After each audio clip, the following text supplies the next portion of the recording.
Well, what got a lot of attention in terms of infrastructure investing and maybe misrepresented in the press the notion that BlackRock had bought the Panama Canal.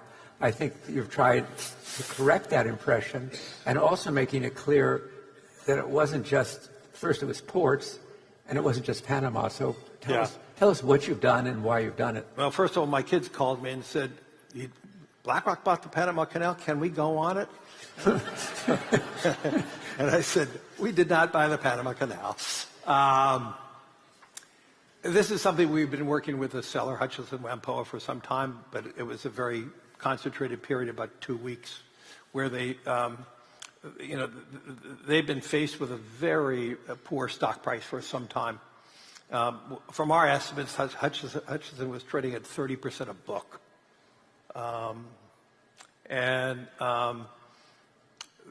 And they decided, after much deliberation, to see what the market would take related to selling their 44 ports in 32 countries. I mean, there are 6 of the ports are in the Suez Canal. No one ever mentions that one, or all the other ports that are around there. Six just in the Suez Canal. Yeah. But through through GIP, which is a company we bought last year, there was a partnership between GIP, BlackRock, and the largest shipping company in the world. And they own a port company called Till.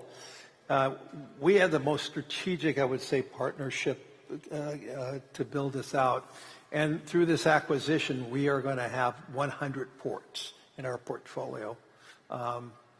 And we look at this as a real milestone and a real opportunity. Unfortunately, the far left and the far right didn't mention that we bought 44 ports. They mentioned we bought 2.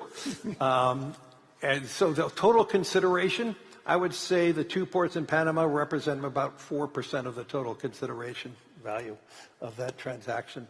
But that's another great example of private capital coming there. The amount of demand that we have heard from our LPs, our co-investors across the board, I believe we probably could syndicate this about 3 times. Are ports a good business? It's a great, stable business. If you believe that the world can grow at 2 or 3%, maybe 3.5% a year, that means even with tariffs and other things, it means the ports are going to be quite active, and they're going to throw off, as I said, 15, 16 type of % return.